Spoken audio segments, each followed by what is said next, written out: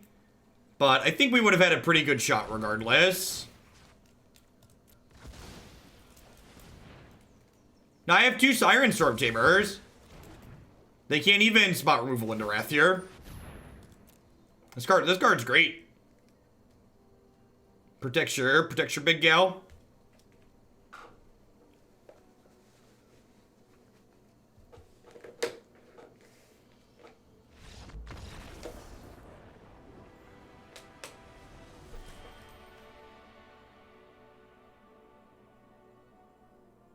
No, the 7/7 gives my other flyers indestructible corrosion. So if they cast Kaya's Wrath, the only thing that dies is my 7/7, and the 2 Stormtamers protect the 7/7. Terminus would have done it. Terminus would have done it. Yep.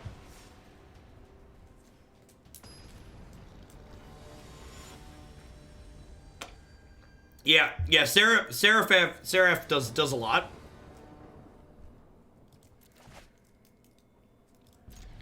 There's the Sphinx of good hands. That's what I'm talking about. Alright, do I want this land? I kind of do, huh? I kind of do. Do. Beep, beep, beep, beep, beep, beep, beep, beep, beep, doo. Beep beep beep beep beep beep beep. Reach. This is nonsense. This is completely unfair. My opponent is cheating. Reach. Unreasonable.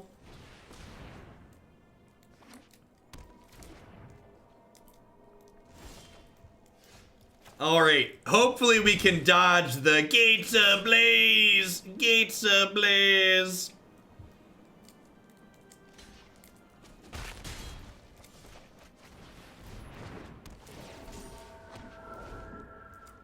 This card is great.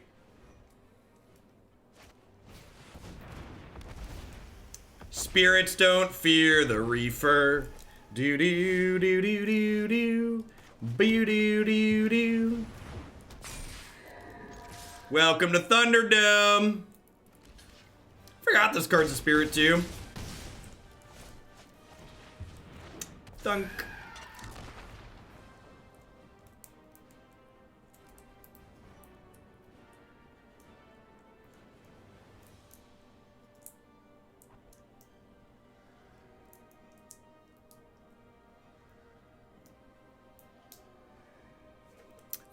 This deck's like cheeky white weenies. A little bit less defensive, a little bit more evasive. Probably a little bit lower power level, but it's got a lot of fun cards in it. I like this card a lot.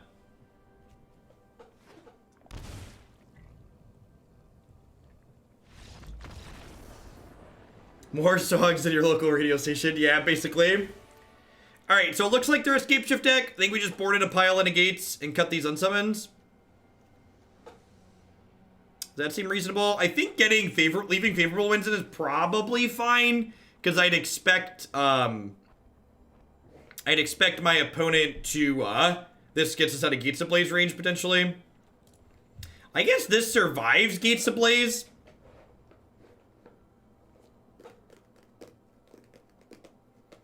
Oh, they are They are a what's it called deck, huh? They are an elemental deck. Do I want these honor guards? Yeah, maybe I want the honor guards.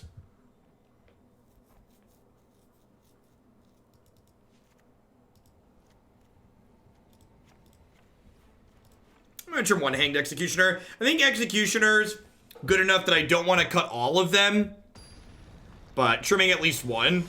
Because I'm not always gonna have Tocatli honor guard, and I'm not always gonna have both of them together, even when they're both in my deck.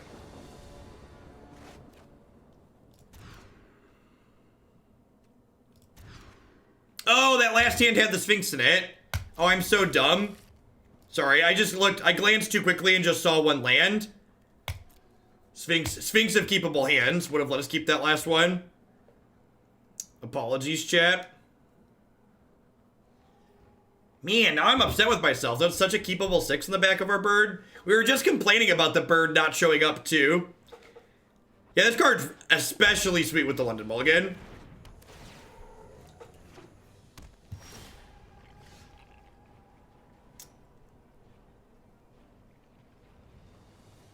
Huh?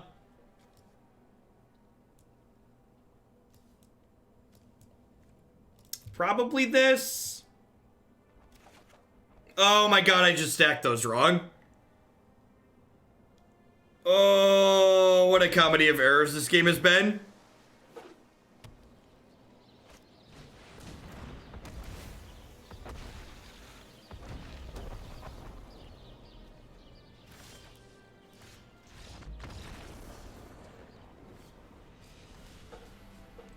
Alright, it's fine. We're gonna take the next one out of the play. It's gonna be great. Everybody calm down. It's gonna be great. So, if you go back and watch the first time we played this on my YouTube channel, you'll find some matches with Dovin and Loxodon, and my ultimate conclusions were that they were not worth including. But if you want to go back and see those conclusions for yourself, they are available for watching.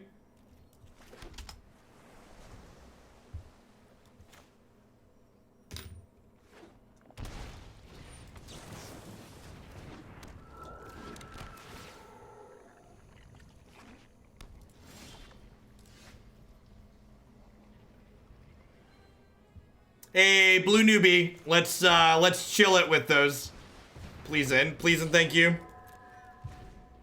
you ever had Miscreant draw us a card? We have once or twice.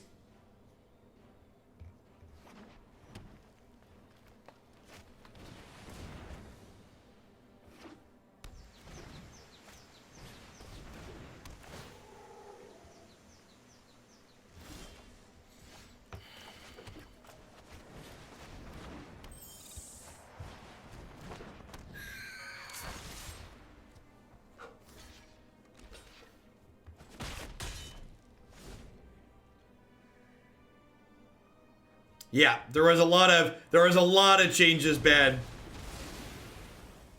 Fear mongering when it was introduced. Well, shoot. Oh, that's the wrong order for these two.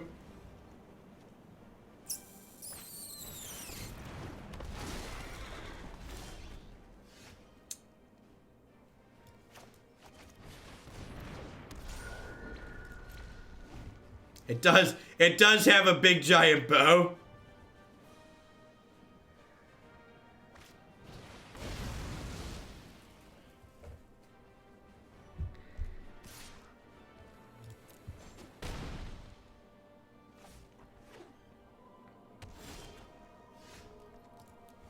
All right. Let's take it from the top and try another one, shall we? All right, in the words of the greatest poet of our generation, you just gotta shake it off and move along to the next one sometimes.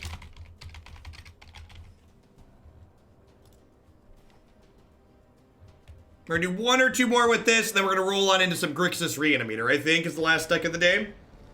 Had a great audience here. Thanks everyone for hanging out. Hope you're having a wonderful Wednesday. So drop it in here.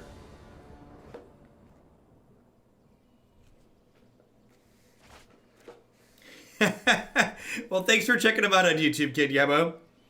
Yeah, that league ran long anyways. I had just, been considering letting it go long, and then we got moderned, and I was just completely off it. We're just let's just nope right out of here. Sphinx of the good hands, looking pretty good.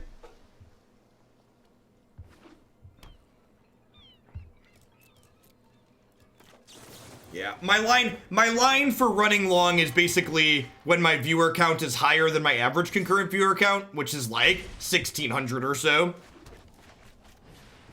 When time permits, obviously. If I have a family thing to get to, can't run long, but today I've got nothing going on, so if we're over, we can run a little late.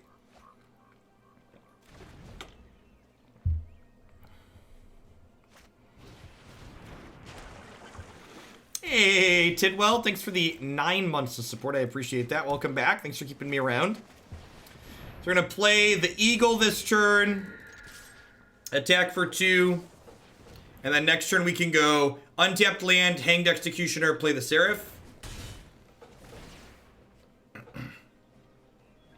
They just came down to visit yesterday, Jin. They live about an hour and a half away. Or they're about an hour and a half away over the summer. The distance I live from my family is like a pretty ideal distance. It's like not so far. It's just far enough that people call before they visit, but not so far away that they can't come for a day trip. It's really very ideal. All right, and then we're never going to get to deal combat damage for the rest of the game, but we at least got to do our thing.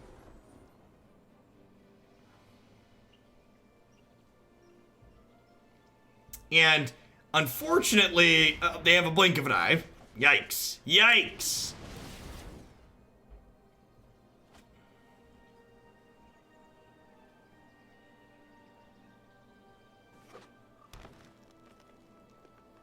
Yeah, that's true, Jin. Babysitting is a minimum of $15 an hour if Christian and I want to go anywhere. That's fine. I didn't want another turn anyways. That's cool. You know what? Life's too short. I firmly believe in inflating Nexus's win rate on the ladder in the vain hope that Wizards of the Coast might ever wake the flip up and ban the miserable deck from the format. So let's just give them the win and we'll play a different match. Our ladder win rate doesn't matter. Apple Tunes, thank you for the $20, or the 20 months, $20, 20 months. I appreciate it. Welcome back. Thanks for keeping me around.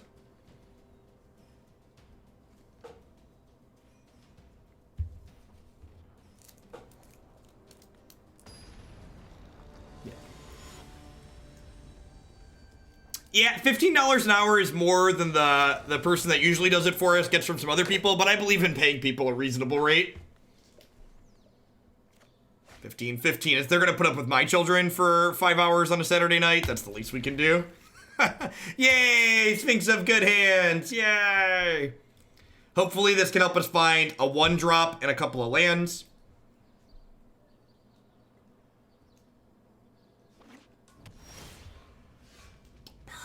Perfect!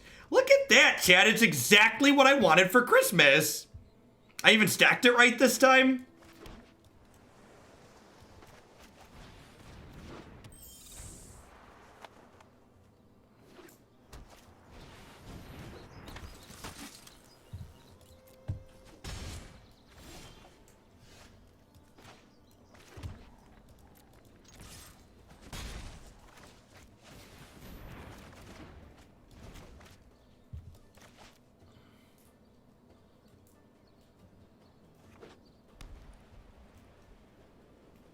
Yeah, I agree, Crush. I think it's gonna be, for people who don't like playing against Nexus, get used to conceding for the next 2.5 months.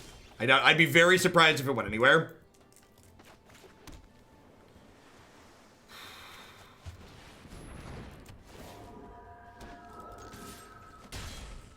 Well, if they don't have a removal spell here, we get to go Dork into Dork next turn.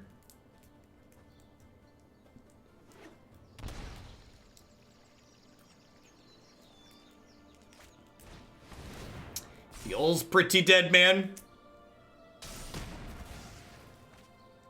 So if we rip exactly another Hanged Executioner, or another 1-drop, I guess. 1 or 2-drop does it too. That is none of the things I wanted for Christmas.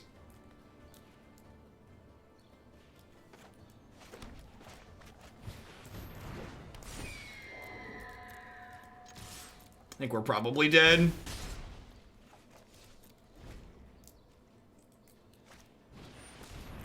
Yup.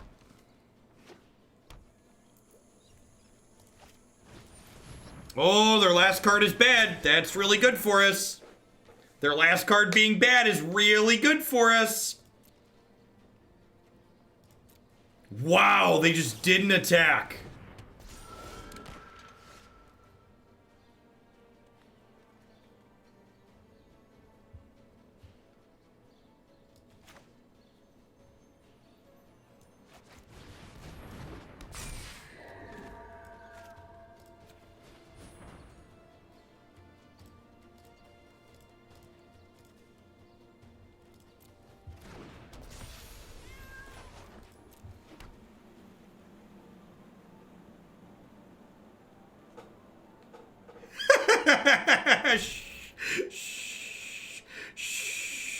Maybe we shouldn't do another deck. Thank goodness this is a no justice stream.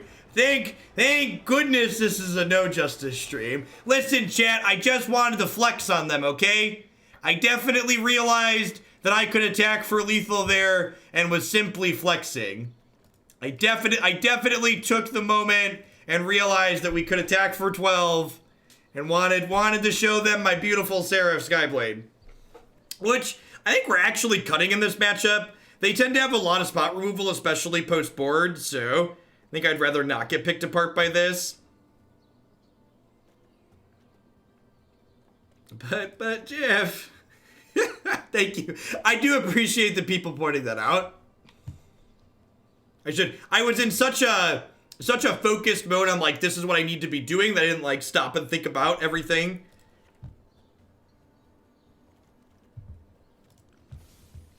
I just wanted to play my pretty angel, chat. Why didn't you want me to cast my pretty angel? She's beautiful.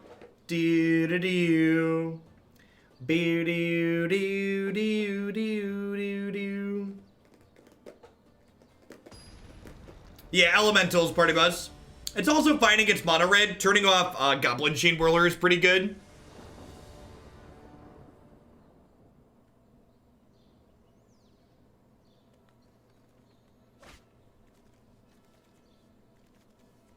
I don't think that's strictly true of our child. I think without accelerating, those cards can be kind of lackluster. Sphinx of the Good Hands. I love you, Sphinx of the Good Hands. You're so good.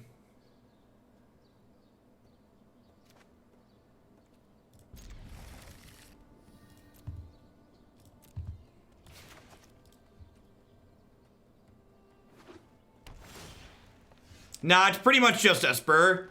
Esper figured out I could play that card those cards to beat people up. I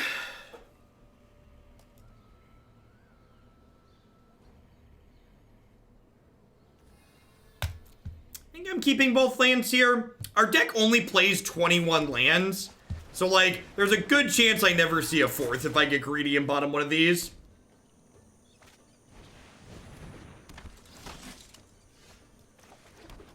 Huh. That card actually does not do a lot against us. Yeah, if you start with 2, you get multiples.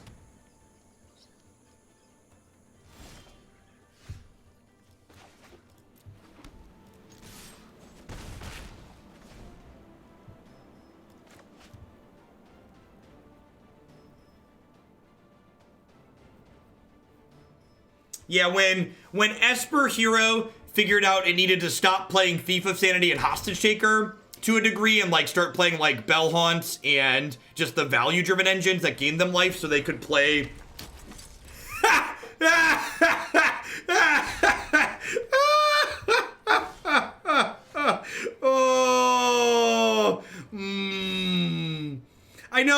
I know they're still gonna get to draw cards with this, but that was satisfying.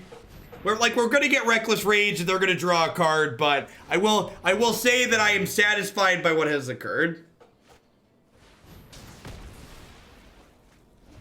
And like, it's not to say like both these cards are good. Like my Naya Feather deck plays both of these cards, but I feel like they shouldn't be in your deck at the same time.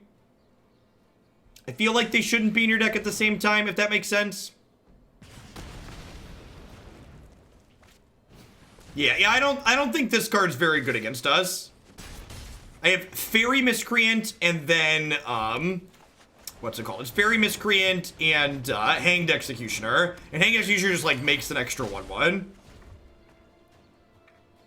I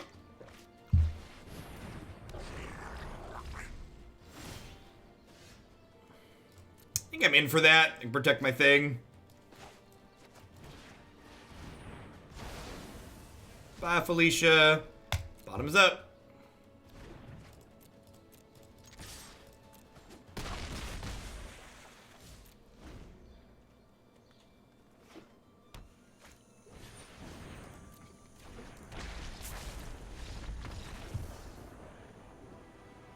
Yeah. Yeah, like I said, I think both those cards in your Feather 75 are like more than reasonable, but I think having both of them in your deck at the same time is probably a little bit loose. Yeah, I think I'm gonna throw this one up on the website. I kind of liked what this one's doing. I feel like we rounded out the last couple of slots in the 75 pretty okay. I really like Sphinx of Foresight. Just like the smoothing he offers and the bigger body that he has is like more than reasonable. This card steals you a lot of games, and like between Sphinx and Chart a Course, we like basically have 4 copies of it without having to draw multiples too often when they get clunked up. Having Siren Stormtamer to protect her while she protects Siren Stormtamer is a good 1-2 punch. We actually didn't cast Favorable Winds at all today, but it's a fine card. This is like replacement level. I sideboard it out a lot, and like if you had another card you really wanted to test, like this would be the filler slot to test it in, I think.